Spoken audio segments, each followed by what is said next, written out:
Halo semuanya, kembali lagi bersama aku Zahra Safira. Masih dengan tema Biodiversity Hunting on Biodiversity Day tahun 2021, Greeners berkolaborasi dengan Indonesia Wildlife Photography. Kali ini kita akan hunting serangga dan kita berada di Taman Cattleya, tepatnya di Grogol, Jakarta Barat. Mau tahu gimana keseruan dan kelanjutannya? Ikutin kami terus ya.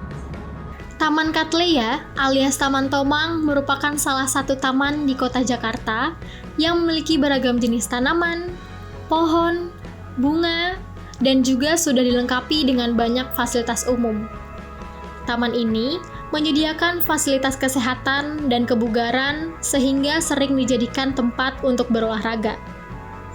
Sebagai taman kota yang memiliki berbagai macam fasilitas, seperti tumbuhan berbunga serta kolam-kolam, menjadikan taman ini habitat yang bagus untuk serangga. Di Taman Cattleya ini, terdapat beberapa jenis kumbang, belalang, capung, serta kupu-kupu. Serangga-serangga tersebut mengisi rantai makanan yang ada di taman ini. Ada yang berfungsi sebagai pengendali hama seperti capung, kemudian membantu bunga dalam penyerbukan seperti kupu-kupu dan kumbang. Dengan serangga mengendalikan hama, maka manusia akan terhindar dari serangan hama seperti nyamuk. Serta, adanya capung juga mengindikasikan bahwa kualitas air di Taman Cattleya masih sangat bagus.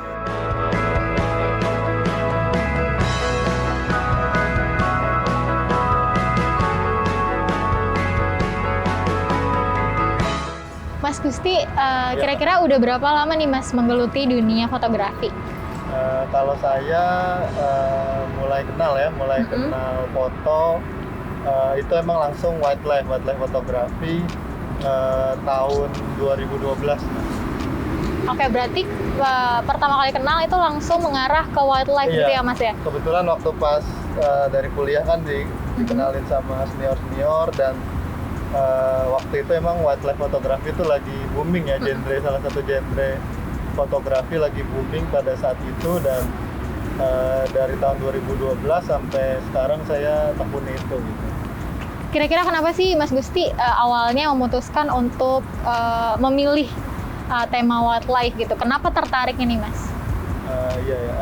Sebenarnya sih awalnya emang suka ya, maksudnya suka ngelihat tumbuhan, suka ngelihat hewan gitu. Dari situ baru kita ngelihat gitu kan, banyak senior atau teman-teman yang motret wildlife, dan jadi pengen gitu. Dan ketika kita udah moto satu objek, misalkan serangga gitu atau burung, itu kayak ketagihan gitu. Atau misalkan kayak di Jakarta atau di Jawa, misalkan burungnya elang gitu, elang Jawa. Nah di Sumatera, di Kalimantan kan beda lagi. Jadi ya itu karena Indonesia sangat kaya gitu ya, jadi nggak ada habisnya gitu kita untuk explore dan motret.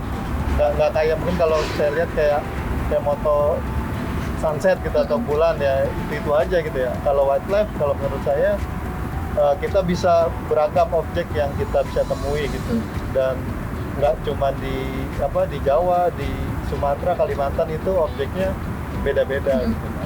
Oke, nah kan sekarang kita sedang berada di Taman Kota Cattleya nih Mas ya. Saat ini juga kita huntingnya fokus ke serangga. Iya. Nah di sini banyak serangga jenis apa sih Mas? Kalau tadi sih saya lihat gitu ya sekilas, dan kita juga udah hunting gitu ya. Itu ada beberapa jenis capung gitu ya, dan mungkin sebelumnya kalau di Taman Cattleya harusnya ya lebih banyak gitu ya, karena tadi kayaknya habis sungainya lagi dibersihin gitu ya, jadi mungkin agak sedikit takut atau ngumpet kali gitu dia ya. Selain jenis capung, di sini ya lumayan juga jenis kupu-kupu gitu, karena kan tadi kita lihat banyak bunga-bunga gitu ya Mbak ya, jadi ya itu dia menarik kehadiran serangga gitu, terutama kalau di tempat-tempat atau tipe-tipe taman terbuka gitu kayak di Cattleya, biasanya jenis serangga, capung, sama kupu-kupu yang dominan gitu.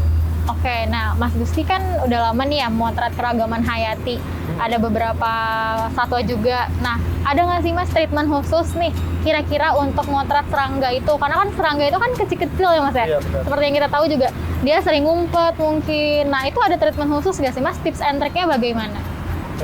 Sebenarnya sih kalau mau ini kan kita ke arah serangga yang kecil gitu ya. Iya. Dalam artian kalau di fotografi ada makro gitu ya. Kalau mau foto makro yang hasilnya baik gitu ya, ya biasanya harus menggunakan lensa makro gitu. Karena kan tipe-tipenya kalau mungkin kita motret burung jauh gitu biasanya pakai lensa tele ya. Kalau misalkan serangga kalau mau hasilnya maksimal kita bisa pakai lensa makro gitu. Tapi kan nggak semua orang mungkin bisa beli gitu ya lensa makro itu. Bisa kita atasi mungkin kalau misalkan objeknya masih bisa terlihat, kita pelan-pelan deketin gitu. Jadi kita harus sabar sih ya, sabar, pelan-pelan kita deketin sama kita mau moto apa nih gitu. Kalau misalkan kita mau moto kupu-kupu atau capung, nah kita coba cari momen yang terbaik gitu. Misalkan kalau capung kan dia suka suka terbang atau cari makan gitu ya kalau siang-siang Mbak. Nah itu kita cari momen itu, biasanya dia karena capung predator dia makan serangga lain. Jadi bisa kita cari momen-momen itu gitu. Atau kalau saya bisa kita bisa akalin pakai ada namanya Rhinox, lensanya itu lensa standar gini ditambahin filter Rhinox. Nah itu bisa objeknya bisa terlihat lebih dekat lagi gitu. Nah, kalau misalnya dalam fotografi wildlife sendiri nih Mas, yang menjadi fokus utama itu menurut Mas Gusti sendiri, menurut pendapat Mas Gusti sendiri itu momentumnya atau alatnya Mas? Seperti tadi Mas Gusti bilang kan kalau serangga itu kan dia terbangnya cepat gitu ya Mas. Kalau misalnya kita nggak cepat itu nanti kita akan kehilangan momen gitu istilahnya. Terus tadi juga Mas Gusti menyebutkan kalau lensa itu bisa lebih dekat gitu. Nah, menurut Mas Gusti jadi lebih utama itu yang menjadi fokus momentumnya atau alatnya Mas?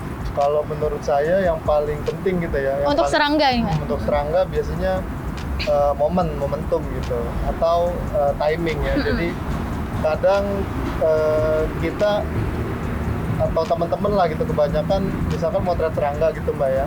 Dia pakai alat yang standar, tapi ketika dapat momen yang baik gitu ya, entah dia lagi makan, lagi terbang, lagi kawin gitu ya. Nah itu biasanya dapat nilai plus gitu, nilai positif daripada kita punya lensa atau kamera yang bagus tapi kita nggak paham nih momen-momennya gitu ya. Misalkan kayak kalau kita mau cari capung atau kupu-kupu di tempat yang tertutup, nah itu otomatis sulit gitu.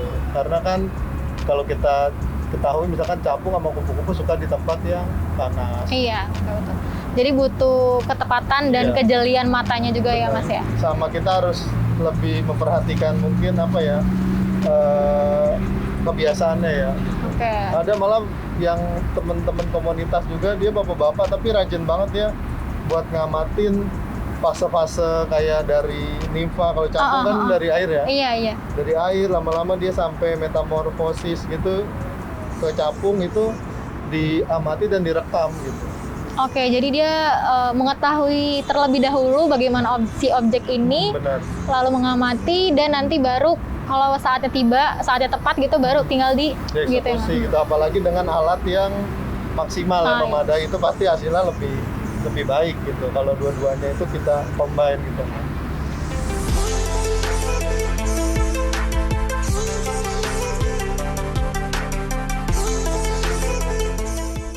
Nah, Sobat Greeners, gimana dengan episode hunting serangga di Taman Kota Cattleya kali ini? Menarik bukan?